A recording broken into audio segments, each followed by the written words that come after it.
morning, Mario, and good morning, Switch fans. That Direct did not have a single mention of The Legend of Zelda, not even one. That Direct did not bring up the Metroid Prime Remaster, let alone Metroid Prime 4. That Direct did not feature Donkey Kong blasting his way into a brand new adventure, and oh, by the way, did I mention that That Direct did not feature a single second of the sequel to The Legend of Zelda Breath of the Wild. By all accounts, this Direct is polarizing. And the absence of those aforementioned games totally sucks. But let me inform you why you're all wrong about this Nintendo Direct.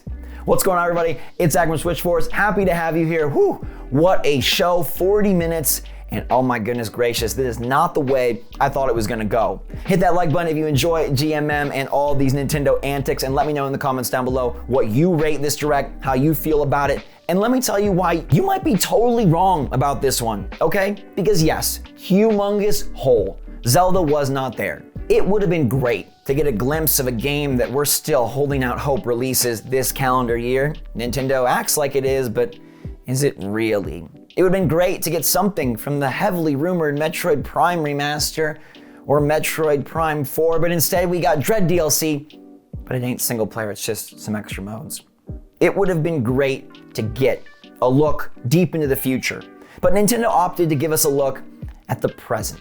And I think, undeniably, this is one of the best first halves Nintendo has ever had. I mean, did you forget in your dismay about Zelda that they started this thing off with a new Fire Emblem, a new Mario Strikers, and a look at the revamped Splatoon 3 co-op mode? Okay, and all three of those games this summer. Just really lay it out. The first year of 2022 is insane. Brand new Pokemon, brand new Kirby, Advance Wars is back, Triangle Strategy for the JRPG fans, and now we know that they're incorporating Mario Strikers Battle League, which, by the way, blown away. Holy cow, next level. They took it to the next level, and that game looks so sick. All right, they're adding gear, true online play, clubs, aka like leagues and tournaments and teams. Oh my goodness gracious. I am ready, and we're gonna be ready to play it in a couple months. It's out June 10th. The Fire Emblem game is out towards the end of June, and then Splatoon 3 is coming this summer, and you know that they're gonna do a dedicated Direct to fill us in on what the heck is going on with the single player and how they've improved the competitive aspects of the game. They love to go to the Squid Research Lab, and I'm ready for it. And this same first half was also supposed to include a laughable 1-2 Switch follow-up that nobody would want to play and would be boring and blah and bad. And instead, Nintendo flipped the script and delivered SwitchForce, which still ain't for everyone, but it sure is for a whole lot more people than 1-2 Switcheroo. All right, SwitchForce is bringing you true online play with your friends, with your family, or with randoms. You can bowl, you can tennis, you can volleyball, you can badminton, you can sword fight in the arena, and eventually in the fall you can golf because now they're going to a strange update model. But you can do it with your Mii or with these strange pseudo-Miis that look like they were created by EA. It's a bit creepy. I wish Nintendo would introduce new Miis or have just included Mario characters, but hey, SwitchForce is a first half title that brings a casual game that I still think will have a lot of main gamer appeal. Now, Batman mysteriously did not answer the call. I still think that game's coming, but instead Nintendo opted to focus on other third-party franchises, including Front Mission, Klonoa, and Portal. Valve is on the Switch with Portal 1 and 2 in the companion pack, and that looks awesome, and we'll have online multiplayer. Nintendo really flexing their online stuff, and we haven't even talked about the best parts of their online plan. I think Portal 1 and 2 are great gets. Those are classic games, and now on this console you can play BioShock, Portal, and Mario. You can play Smash Brothers, Borderlands, and soon you'll be playing Batman. Don't worry, it's coming. They had something for everyone without feeling spread thin. 4 new first-party titles were revealed in this show, and the ones that they showed again look amazing. I am telling you right here and right now, Kirby Mouth Mode will be the meme of 2022. Yes, it will. There will be glorious memes and there will be gross memes, but Kirby Mouth Mode is brilliant. It's brilliant from a marketing standpoint, and it looks sick from a gameplay standpoint. Forgotten Land, let's not forget it in the first half of the year because that's brand new and coming back too. Nintendo used to use the first half for plenty of ports, Wii U up-reses, and re-releases, and guess what? They don't got that.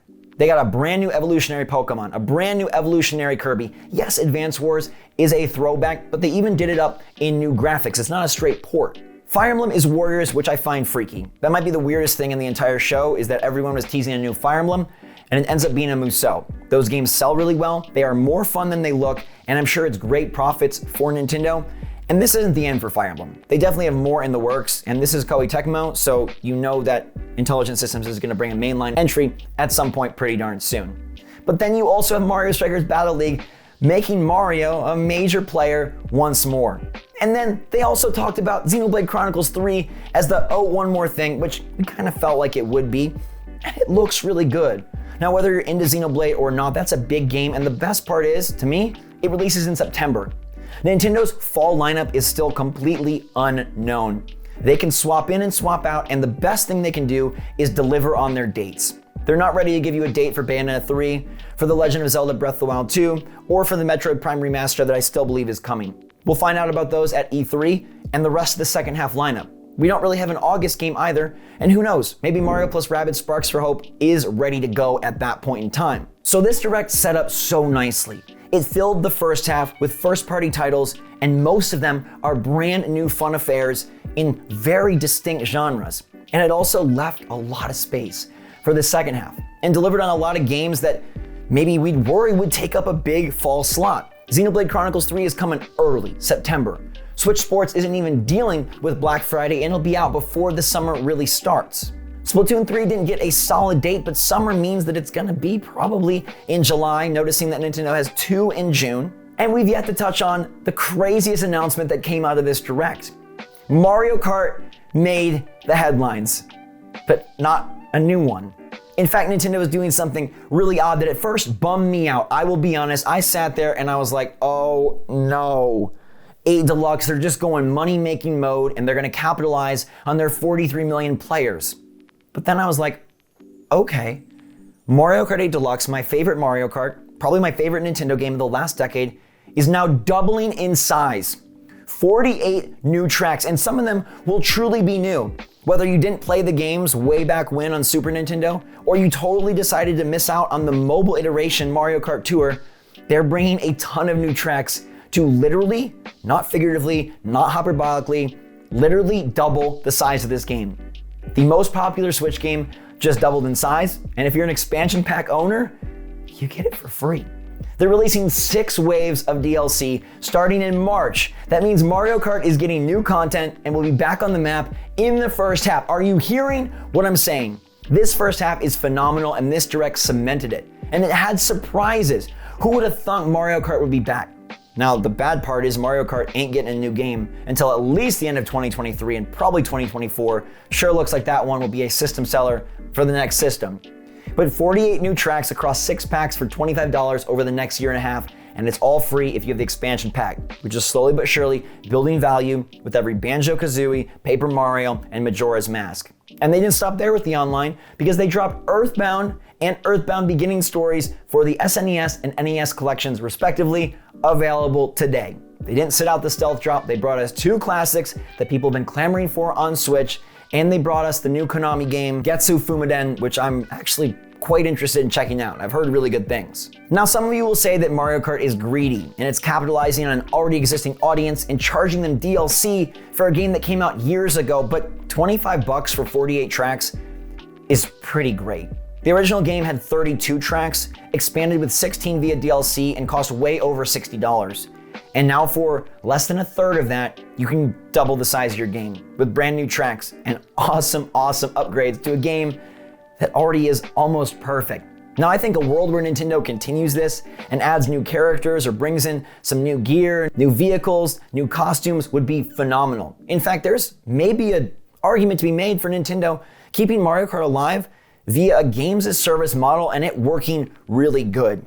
I know we're not getting a new Mario Kart, but this will renew Mario Kart in a big way with fan favorite tracks, fresh new tracks, and a revitalized online community that will keep their most popular game, their biggest seller, back right at the top of the charts. I mean, this thing pushed 5 million copies the last quarter and is showing no signs of slowing down. Now, the slower parts of this show were a bit boring. I thought they spent a little too much time on a few certain titles, and I was sad to see that we didn't get more DLC. I thought Pokemon would get some sort of mention. Mario Party Superstars definitely deserves more boards, but maybe some of that stuff is still coming at a later date. They even announced a really strange free-to-play Disney Speedsters racing game where Sully can face off against Donald Duck, and it looks like it could be cool. Like if you're bummed about no new Mario Kart and you have some Disney nostalgia, give that one a spin for free. It's coming out, yes, the first half of this year.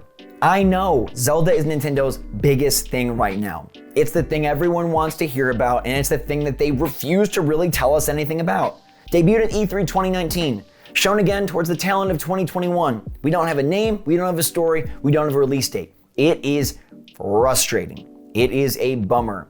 But please don't let the absence, the missing link, cloud your judgment. This Direct was surprising. This Direct was full of first party. This Direct gave new looks at games releasing soon that look ridiculous. It gave DLC for top titles that we never thought would get DLC, and it brought third-party collections that I never thought would make it to this system. It bolstered the online services, which is what we always ask for, and it delivered some old fan favorites for players that play the Switch for nostalgic reasons. It also cleared the slate. We now know about the new Fire Emblem, the new Xenoblade, the new Mario Sports, and the new casual game. That means if you're not a fan of any of those, whew, good. E3 now is much more likely to be loaded with what you want. E3, the next Direct coming in June, will be mega. I think there'll be some game-specific Directs, like a Splatoon Direct, and perhaps even a Fire Emblem Direct between now and the summer, but that summer show. I mean, they gotta show Zelda at that point, right? They really have to, and they really have to establish their heaviest hitters. The February Direct usually reveals the big holiday game, and that was the strangest omission from this presentation. There wasn't a Splatoon 3 for the next year. There wasn't a Smash Ultimate coming this holiday season. October, November, December, still a mystery. But there's something magical about that mystery because the biggest games of the year, we still don't know what exactly they're going to be. And Nintendo already has, I think, a star-studded lineup. There's gotta be something that you are excited to play the first half of the year. I walked out of that Direct and digested it. I basically activated my own mouth mode, and I fall at an 8.5 out of 10. I truly feel this was one of the strongest Directs that they've delivered, and I feel like they hit a lot of goalposts all at the same time. That's not supposed to be a soccer pun, but I seriously think they made really good use of most of the time. There's always gonna be some duds, and I don't know why they showed us live commentary of volleyball despite how fun those old Japanese men are, but I really, really love this Direct after I cleared the cloud of the missing link. After I cleared the cloud of maybe some unmet expectations, I think this was one of Nintendo's best presentations. And there's more on the horizon. You know that Zelda, it's still coming. You're gonna get it. There's no chance that game gets canceled and mysteriously vanishes into vaporware. It is coming. Bayonetta 3 is coming. Mario + Rabbids is coming. And something new, Metroid, I'm sure, is coming. We have these games out there, and we're hopeful for maybe even more. This looks really great when you still consider 2022 as one of the strongest Switch years. I think we are in one of the best places we've ever been as Switch fans. Online play is on the rise. Classic franchises are coming back with better evolutions. Switch Online is starting to gain some steam, and we still have our beloved Breath of the Wild out there in the future. The first half is phenomenal.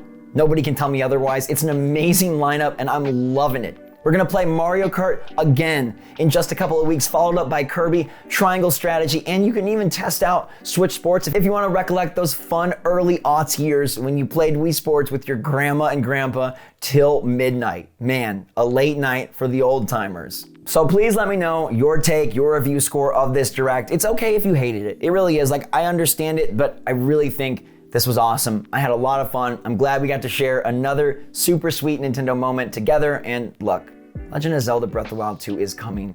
We just have to be a bit more patient.